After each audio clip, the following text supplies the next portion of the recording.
en termes d'adrénaline, mais je crois que le football de haut niveau, c'est ça, et c'est ce que nous voulons aussi, c'est ce qui nous amène ici, en réalité.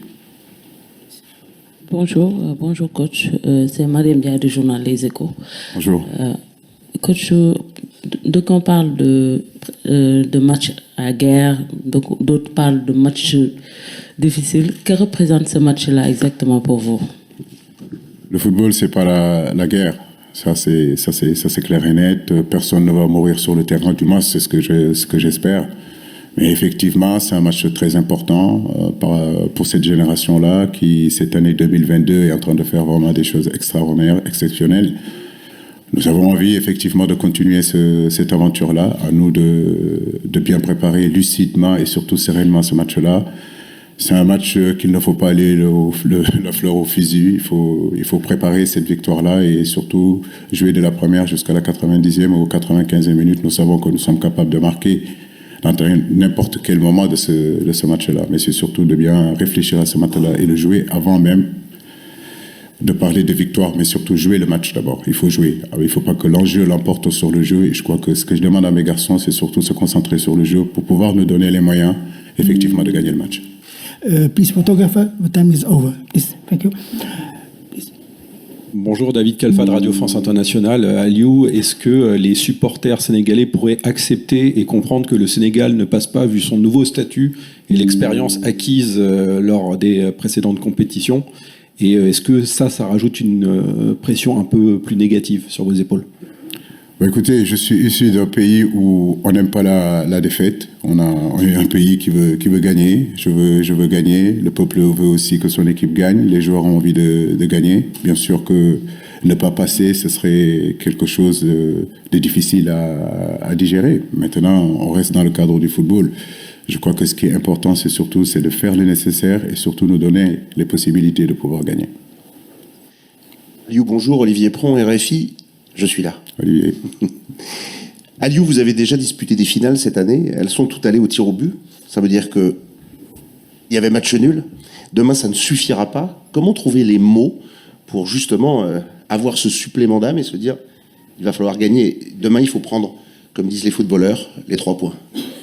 Oui, les 3 points. Seule la victoire est belle pour demain. Donc nous nous sommes préparés à ça. Comme je l'ai dit, on a eu aussi dans le passé à jouer des genres de matchs-là. J'espère qu'on aura la même énergie, j'espère qu'on aura la même agressivité, j'espère qu'on aura la même influence qu'on a eue sur ces matchs décisifs, ces finales-là que vous êtes en train de dire. Mais bon, en venant ici, je pense qu'on le savait. Si on voulait aller au bout de cette compétition et sortir de cette poule-là, c'est des genres de matchs-là qu'il faut se préparer à jouer.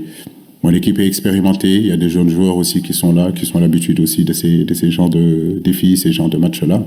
Comme je l'ai dit, nous préparons bien ce match-là, et puis nous sommes confiants. Bonjour, coach, c'est Abdoulaye Thiam, Sud Quotidien, Sénégal. Abdoulaye. Oui. Quelle est la meilleure posture? Vous venez tout à l'heure d'évoquer la Coupe du Monde 2018, notre dernier match à Samara contre la Colombie, où il fallait peut-être prendre un point, peut-être gagner, et celle-ci vous a fait déjà qu'il faut gagner, c'est vaincre ou périr. Quelle est la meilleure posture selon vous pour pouvoir motiver davantage ça surtout? C'est les matchs à enjeu, je l'ai dit tout à l'heure. Souvent, dans ces matchs décisifs, dans ces matchs importants, l'enjeu l'emporte sur le jeu. Donc, la meilleure façon de préparer ce match-là, en réalité, c'est de penser au jeu. Préparer cette victoire-là, de la première jusqu'à la 95e minute. Nous savons que nous avons le potentiel offensif aujourd'hui pour marquer n'importe comment, n'importe quand dans ce match-là. Donc, pensez au jeu, voilà. Donc, jouer et encore jouer pour pouvoir justement nous donner les moyens de pouvoir le gagner. Merci. Bonjour coach, Bakary Cissé du Journal Record. Coach, nous avons vu 2 belles équipes du Sénégal lors des 2 premières journées, surtout en première période. Malheureusement, en deuxième période, on note quelques difficultés, quelques baisses de régime. Qu'est-ce qui explique cela? Parce qu'on a l'impression que souvent, les changements désorganisent un peu l'équipe. Comment faire pour vraiment pallier ces difficultés? Merci. On a un football intense qui demande beaucoup d'énergie. Vous savez, dans un match de football, vous ne pouvez pas toujours avoir des temps forts. Il arrive parfois que vous ayez des temps faibles. Et justement, dans ces périodes-là, il faut être beaucoup plus organisé, être beaucoup plus serein, garder un peu plus notre bloc compact et laisser passer ces temps faibles-là. Donc oui, effectivement, par moment, on a des temps faibles, mais je crois que nos temps forts sont beaucoup plus importants que nos temps faibles. Donc il y a l'adversaire aussi, la qualité de l'adversaire qui fait que par moment, ils nous font reculer. Mais ça, pour moi, on a toujours su le gérer.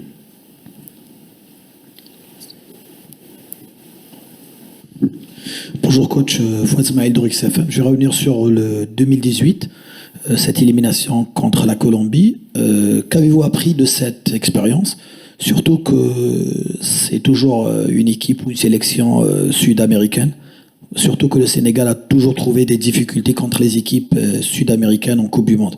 Notamment l'Uruguay en 2002, les 3-3 et la défaite contre la Colombie. Merci. La concentration, je crois que c'est là où réside en réalité la solution. Un match de football, ça se joue pas 45 minutes ou 50 minutes. Donc il nous faudra être attentif, c'est ce que je disais tout à l'heure. Contre la Colombie, en 2018, on avait maîtrisé notre sujet et sur un micro-détail, en corner, on prend ce but-là. Donc le haut niveau, ça ne pardonne pas le manque de concentration parce que tout se joue sur des micro-détails.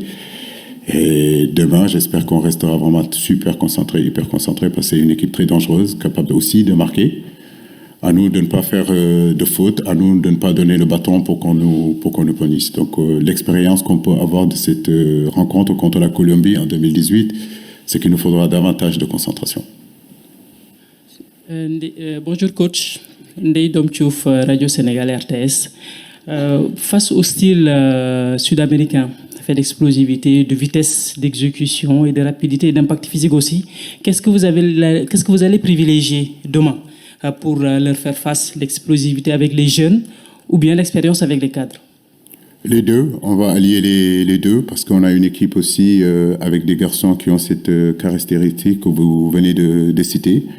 Mais le haut niveau aussi, c'est l'expérience des gros matchs, l'expérience des grands événements, l'expérience aussi des matchs décisifs. Et ça aussi, nous l'avons.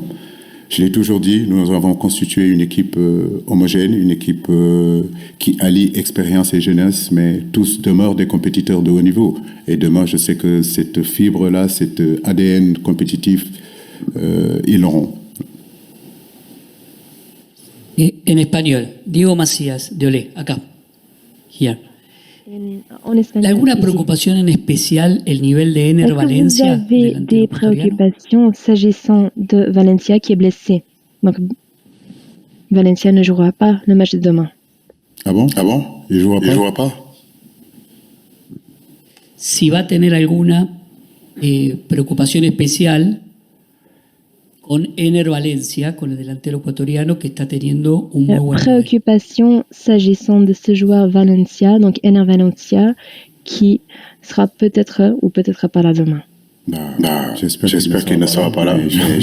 J'en suis pas sûr. Je pense qu'il sera là. C'est un match très important où ils savent qu'en point, ils peuvent se qualifier. Et la mentalité du garçon, je ne le connais pas bien, mais sur sa posture, on voit que c'est un guerrier et que des matchs comme ça, il aura envie de faire partir. Mais je crois que toute l'équipe de l'Équateur est une très très belle équipe. Je suis sûr et certain qu'il y a d'autres remplaçants pour pallier à cette absence-là de Valencia. À nous de nous concentrer, nous, sur notre équipe et surtout de ce que nous devons faire et pour remporter cette victoire-là. Yes, please. Bonjour coach, Nafia Marfal, journaliste à U Sport. Depuis hier, on en parle. Mardi va marquer les 2 années de disparition de Babou Diop. Et hier, El Hadji Diouf même en parlait pour dire que les joueurs doivent jouer pour lui rendre hommage. Est-ce que vous en avez parlé en vestiaire? Si oui, qu'est-ce que vous avez dit à vos joueurs? C'est une motivation ou une pression supplémentaire? Merci. On parle beaucoup de pression. Moi, je pense que c'est surtout la motivation. La pression, il faut le mettre de côté et surtout rester serein. Concernant Bouba, vous connaissez les rapports qu'on a. C'était un frère d'armes. On a vécu par moments de moments exceptionnels. À un moment donné, on a vécu plus ensemble avec Bouba que notre propre famille. Que la terre lui soit légère. Et nous prions et présentons nos condoléances vraiment à toute sa famille. Voilà. Oui, bonjour coach, ici Stanislas Touchot pour l'agence France Presse. Deux questions rapides si vous voulez bien. D'abord, je voulais savoir quelle était l'importance pour vous de Bamba Dieng qui a fait une bonne rentrée l'autre jour. Et rapidement, si vous avez eu des nouvelles